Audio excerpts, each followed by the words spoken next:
Welcome back to another episode of War Room Huddle Podcast, an RFG Advisory podcast for independent financial advisors who want to crush everything and take their A game to the next level. Brought to you by RFG Advisory with your hosts, Shannon Spotswood, Bobby White, and Rick Waddell. This is War Room Huddle.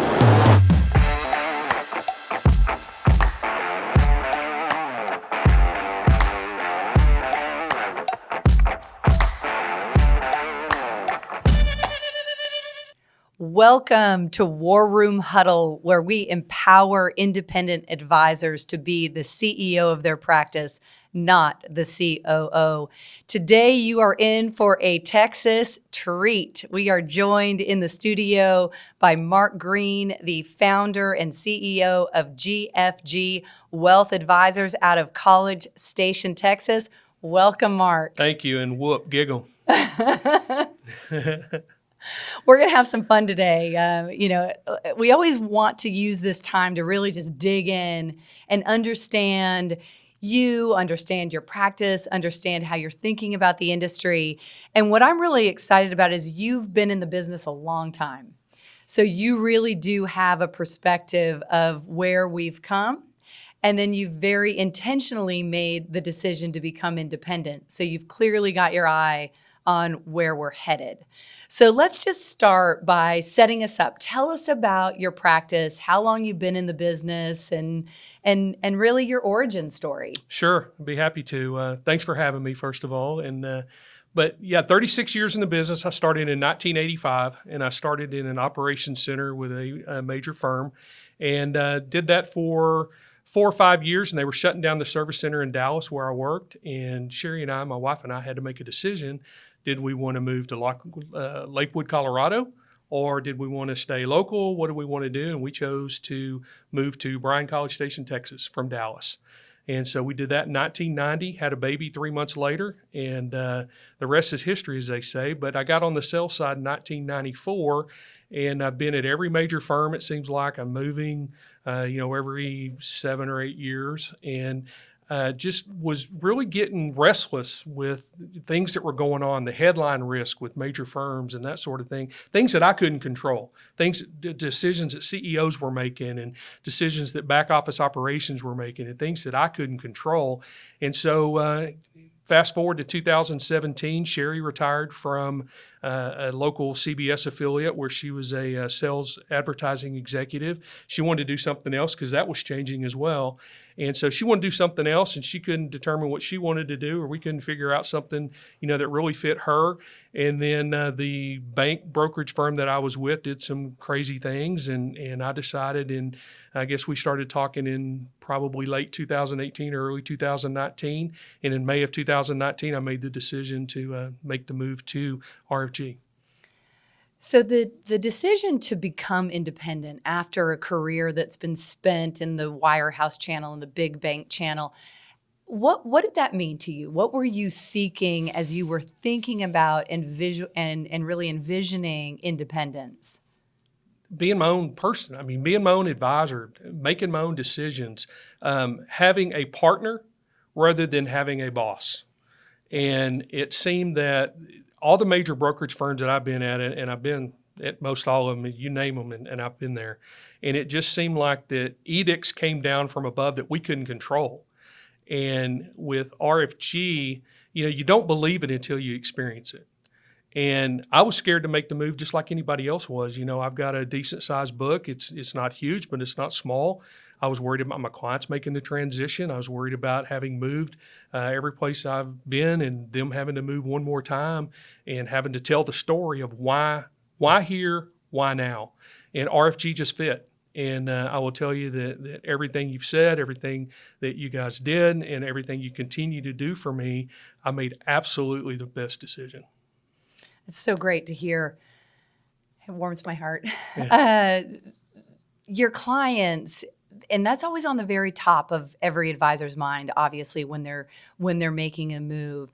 And I think it's particularly it's particularly pressing when you're not independent, because you really start to run into this situation where I feel like advisors reach a tension point where they're wanting to serve their clients in the way that they deserve to be served, whether that's through their marketing and social media presence, whether it's through the amount of planning they can do, whether it's the ability to manage the grandchildren's account and not being subject to, artificial limitations. Was that part of your experience? Like, you reached that tension point where you just felt like, gosh, if I'm going to be in this business for another 10, 15, 20 years, I need to start thinking about how I'm serving my clients differently. Oh, absolutely. Absolutely. I would say probably top of mind for me, and just like every advisor who's made a transition, I've made 4 or 5 of them, is who is going to make the move with you? Yeah. And how hard is it going to be to explain why here, why now? And so that was absolutely top of mind for me, because it was very important to me to take the relationships with me that were important to me. Yeah, and, of course. And it had nothing to do with paychecks, had nothing to do with assets. It had to do with the relationships.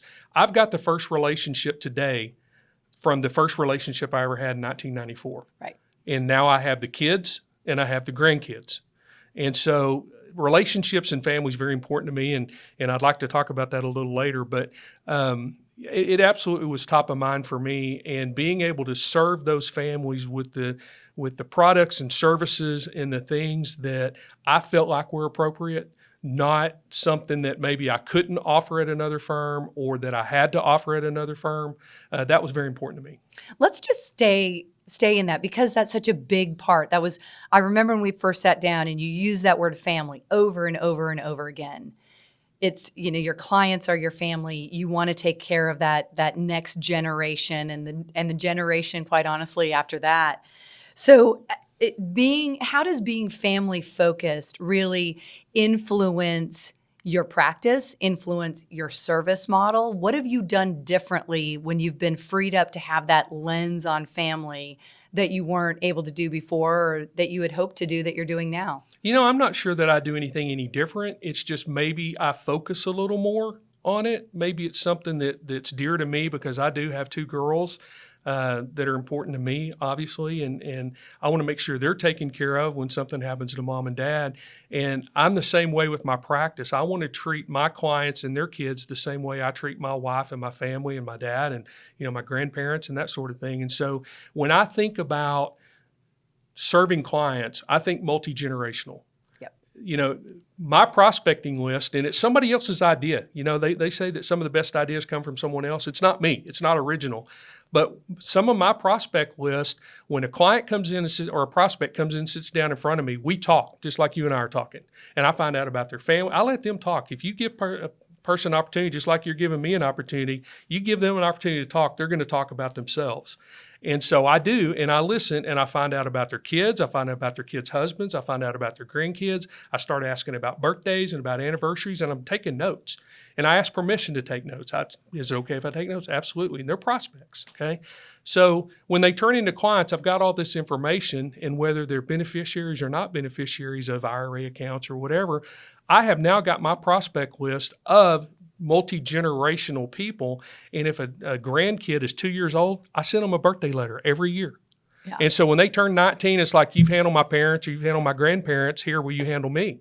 Right. Will you take care of this little bit that I have? And it may be $500, but eventually it turns into something, more substantial. And you've taken care of not only mom and dad, grandparents, kids, grandkids. It's very important to me.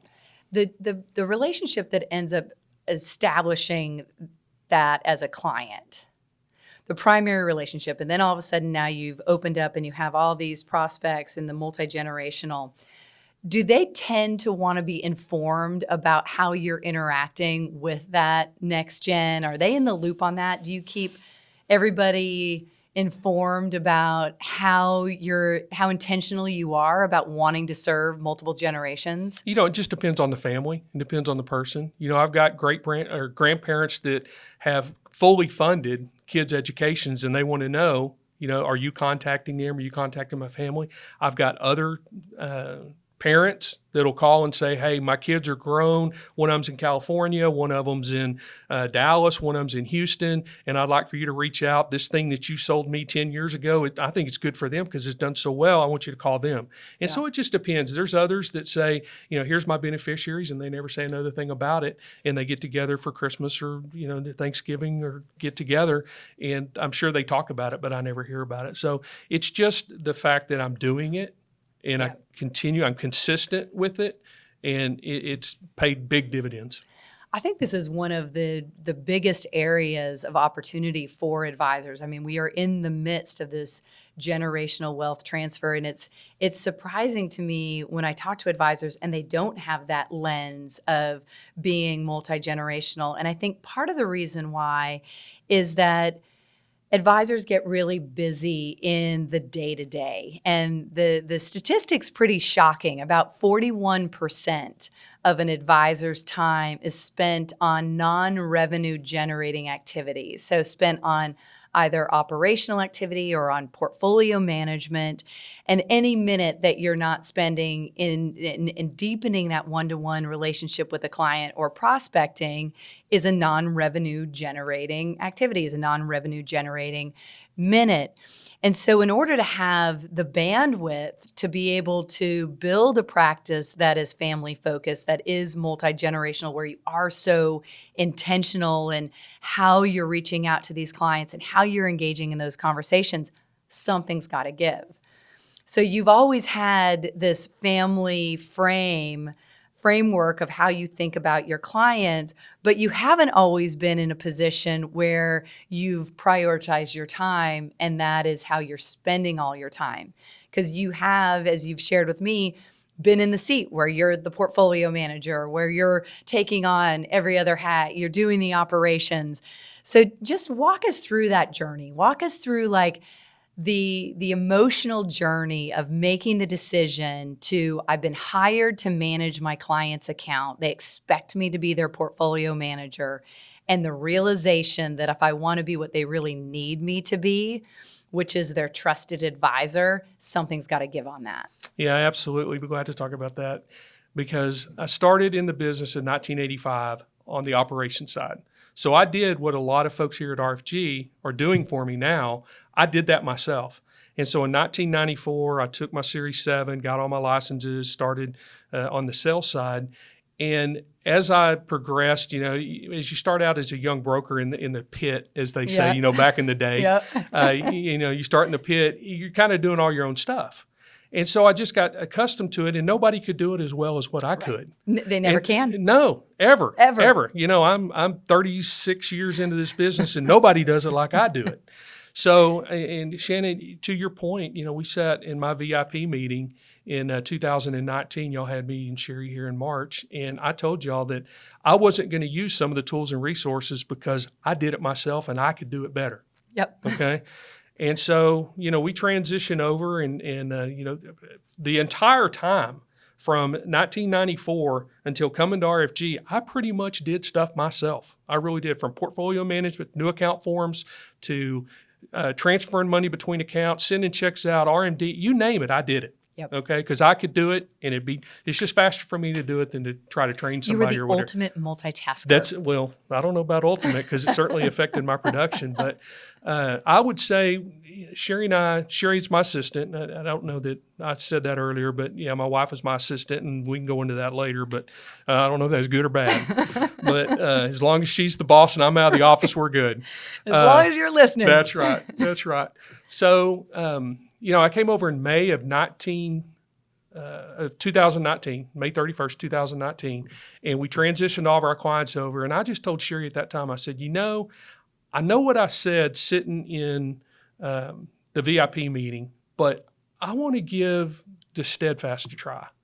I had a bunch of managed money going through InvestNet and all these different things, and looking at the fees and, what Rick was charging, the performance and that sort of thing. And I thought, I'm going to send him an account or two. So I did, and looked at the performance, and he's making trades, he's keeping in contact. And I thought, this is a pretty good leverage. And, I'm not a real smart guy, but when you leverage your resources, you become much more effective because you can do more. Right.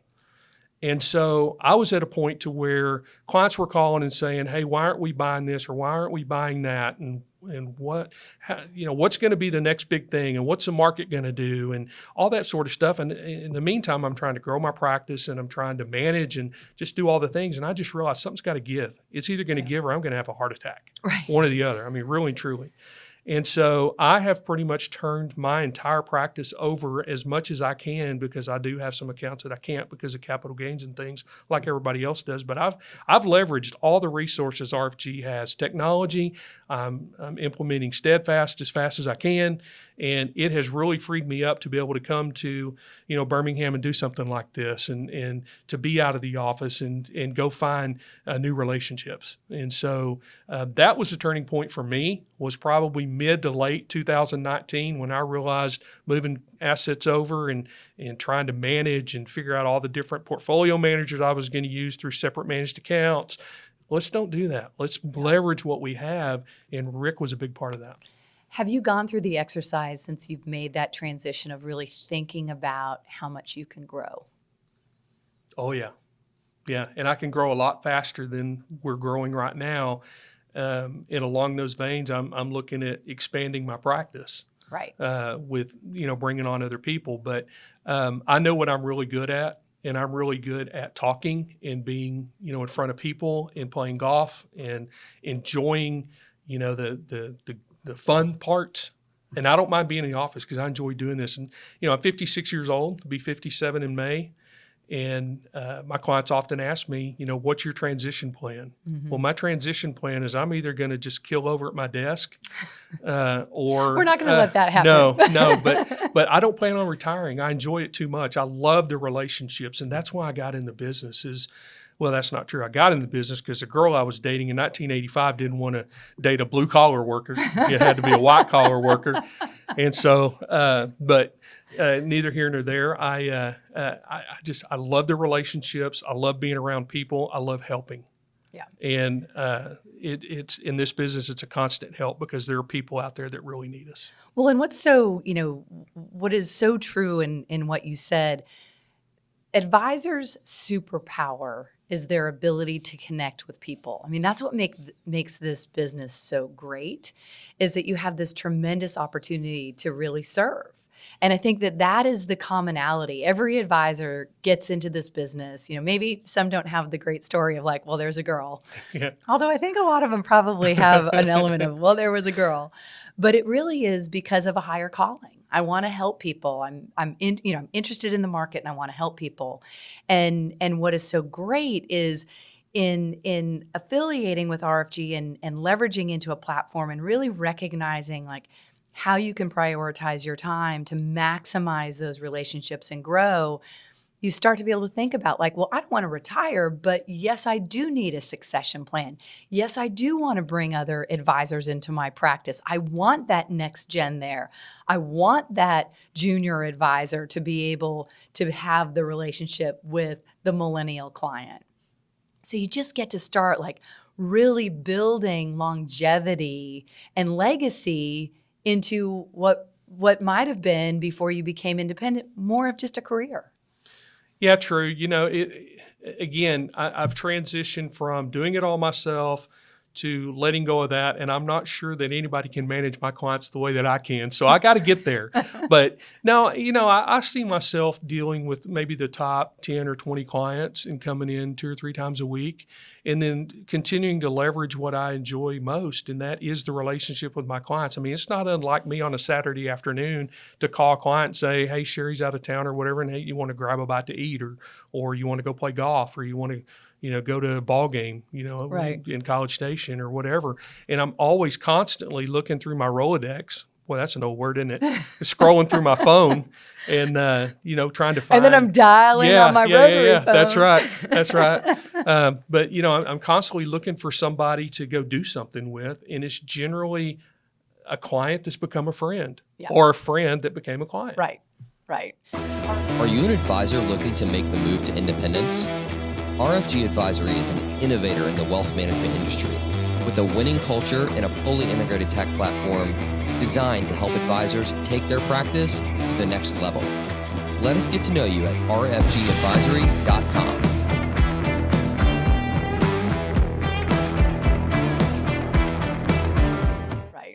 All right, so you brought it up. You've got one of the coolest stories around in terms of you're based in College Station, home of Texas A&M, the Aggies, and you've had one of the best seats in the house.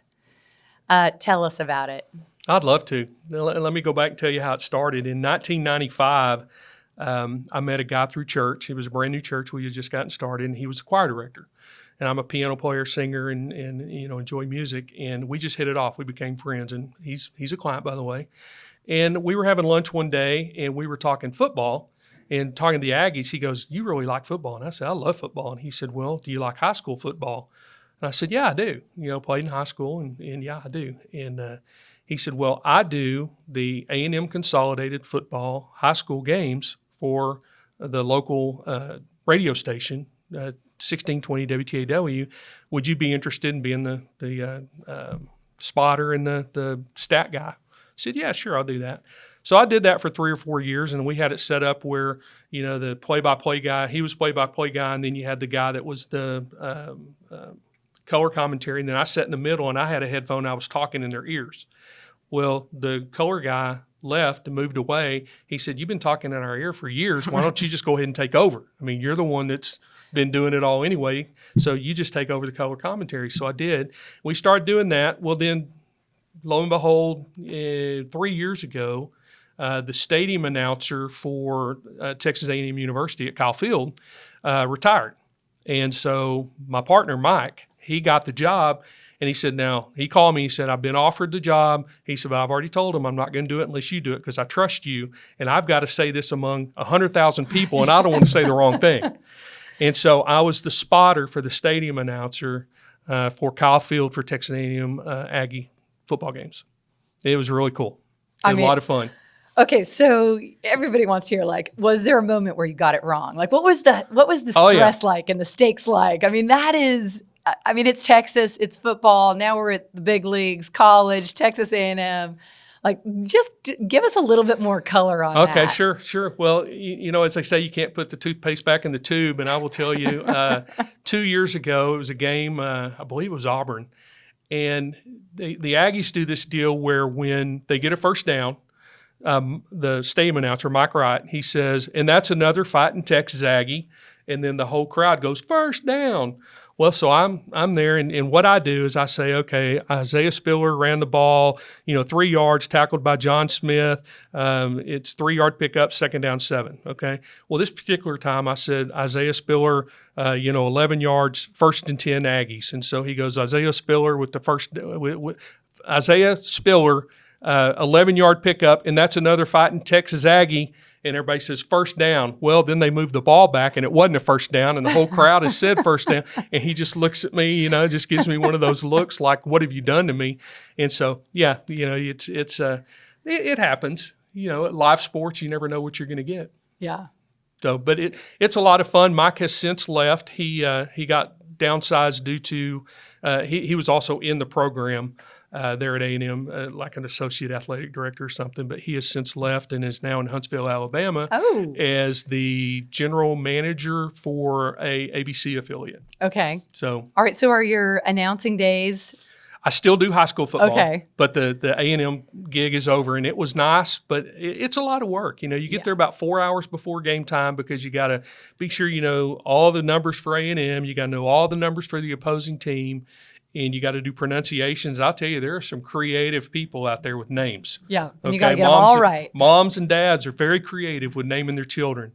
And so you got to learn all that, how to pronounce it. You got to meet the other team's athletic director and SID, sports information director, and get pronunciations, give them our pronunciation and that sort of thing. So it was fun while it lasted.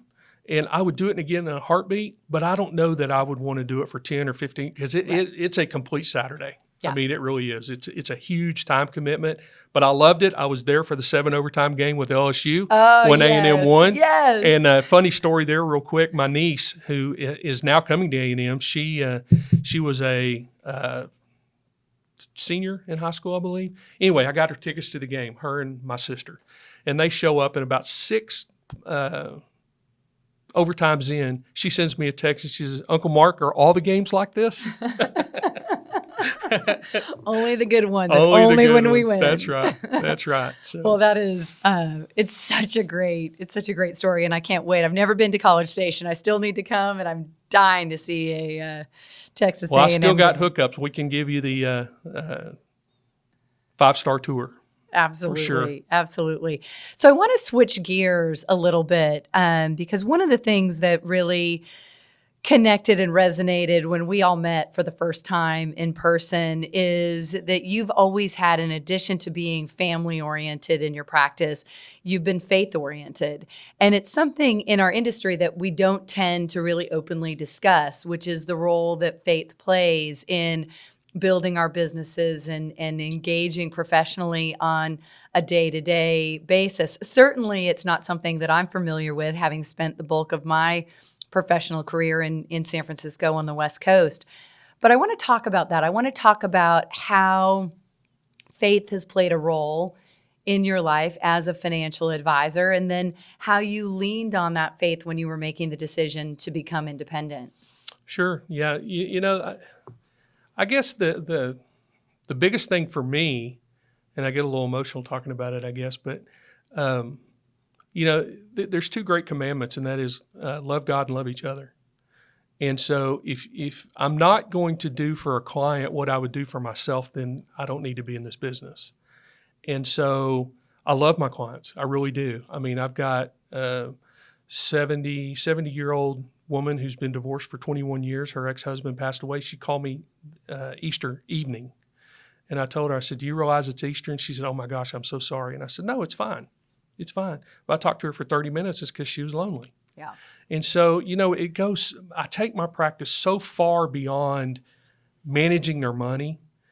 And, I heard this before, and it's not the reason, but, it's hard to fire your friends, but you can fire your advisor. Mm-hmm. And it's not why I do it, but it's so incredibly important to me. And, just to back up a little bit, I guess it was the late 80s or early 90s, this book came out, The Prayer of Jabez. And it's 1 Chronicles 4, chapters 9 and 10. And it basically says that, it's the only time that Jabez is ever mentioned in the Bible. And his mother, he was born with a lot of pain. And he said, Lord, bless me and expand my territory. And that just has always hit home with me. Mm-hmm. And that's how I am. Every morning I wake up, thank God for another day. And I say, Lord, bless me and expand my territory and allow me to help others and use me, let me be a vessel. And so that's what I do. It's just always been an important part of my practice that my clients know where I am. And, that's not to say that I preach to them, because right. I don't. But they know where I stand and what I do. And a lot of them know that I sing in a quartet that's kind of a Gaither-style Southern quartet kind of deal. I play piano at church every now and then. And so they know where I am. And some of my clients, when they know I'm doing that, they'll come to my church. And so it's also a way to kind of witness a little bit. So, yeah. So it's kind of cool how it all works out. But, my focus is just taking care of my clients and meeting new people and treating them the way that I would want to be treated and the way that I want my mom and dad to be treated. And so it's kind of evolved. So you mentioned that you start each morning with gratitude. Are you disciplined about being really intentional in how you set your intention for the day? Yeah, absolutely. As I get older, I wake up earlier. I don't know why that happens, but call me, brother. I am up. I'm telling you, I'm awake generally between 4:30 and 5:30 every morning, and I roll out of bed.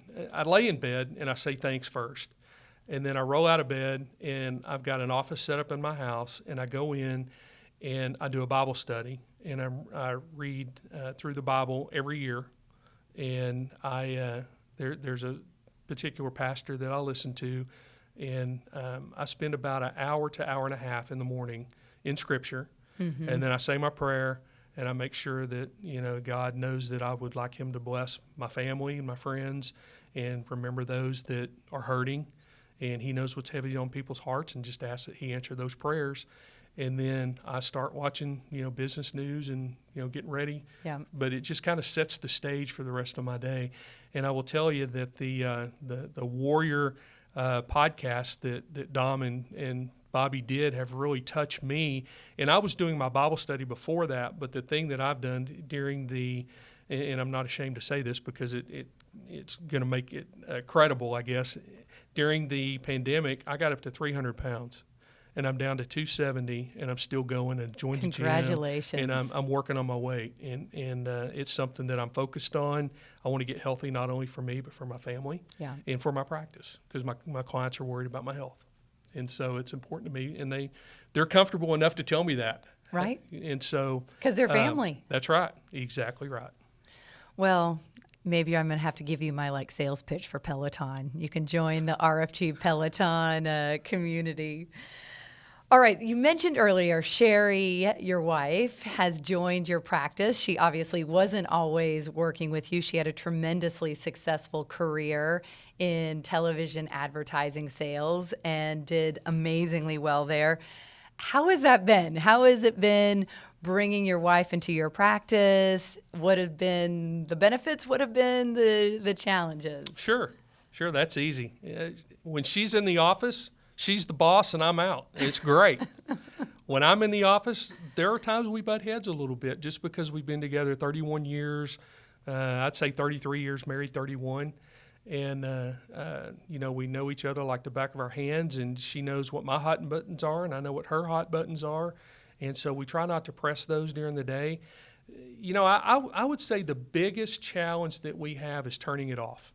Right. Because we'll get home and I'll be sitting on the couch or we'll be doing something, we'll be in the car driving somewhere and I'll think, oh yeah, I forgot to ask you about so-and-so. Or she'll say, oh yeah, so-and-so called today and they needed blah, blah, blah. I didn't need to tell you about it because I took care of it. And so we don't ever really turn it off. Yeah. And it's not a good thing. It's not a bad thing because we love what we do. Right. And so it's not terrible, but we do need to have that downtime. And, when we go on vacations, we haven't done it in over a year for obvious reasons, but it's hard to get away. It's almost like when your kids were really little and you would go out on date night and you had to have that rule. Like, all right, we can talk about the kids until the appetizers are served. And then after that, we have to talk about something else. It's almost like you're going to have to start putting those guardrails back in place because it's so easy, especially in this business where there's always a million things to be done and to be communicated and to follow up on and to pursue. Yeah. Well, and I'll tell you, and I'll circle back around here because I would say the other big challenge is having been in the business as long as I have and at so many different places, though things are administrative-wise, it's different places, a lot of things remain the same. And one of the biggest misconceptions in our industry, I think, is when an advisor's out of the office, he's not working. Right. Okay, we're out playing. And so that bleeds over into my wife. She'll say, like I'm here today, she'll say, well, I'm doing this new account, and I'm having to do this, I'm having to do that while you're talking to Shannon. Or you're doing this, you're playing golf, and I'm here doing blah, blah, blah. And so I'll say, let's hire somebody. And she's like, no, I don't want to spend the money. And that makes her be quiet for about 2 hours, and then we start over again. We're going to solve that problem. It's a vicious cycle. So, but no, we get along great. I think I've told you before, but we actually met at Merrill Lynch in 1985.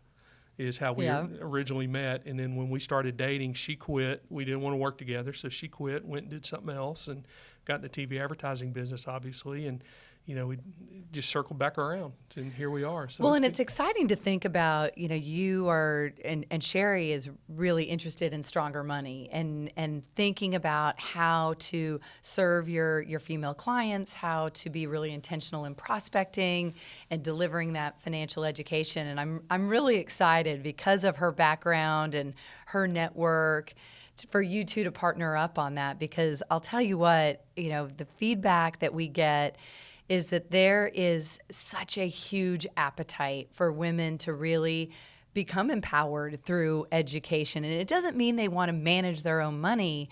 They just want the knowledge. Mm-hmm. They want to know that who they're working with is the right partner for them as they plan their life. They want to just have context around what does all this jargon mean. And I think Sherry's going to be so fantastic. And the two of you partnering up on this is going to be really fun to watch. Well, we're looking forward to it. And one of the, kind of tell you a little secret here, but, one of the, probably the most attractive thing to me about Sherry was she's such a strong person, and she is so, what's the word I'm looking for? So dedicated. She's so specific. She's so motivated that I knew that if I was to walk out here and get hit by a Mack truck, she's going to be fine. She can take care of herself. And she allows me to take care of her, which is attractive to me. Mm-hmm. But she also, I know that she's very strong. She can take care of herself. And I think the stronger woman thing, is absolutely right up her alley. She's involved in so many women's groups and things in town that inevitably she'll be somewhere and they know what I do and they'll ask her something. She'll say, I don't know, we need to ask Mark. Right. And so she gets me connected and to get her equipped to say, here, go to this website, or here's what you need to do. It could be practice changing. I can't wait until we have a Stronger Money sponsored pickleball team. Yeah. Sherry will be the captain. Yeah, she plays twice a week. She plays on Monday nights and Thursday mornings. Yeah. We'll look cute in our little Stronger Money skirts and our T-shirts.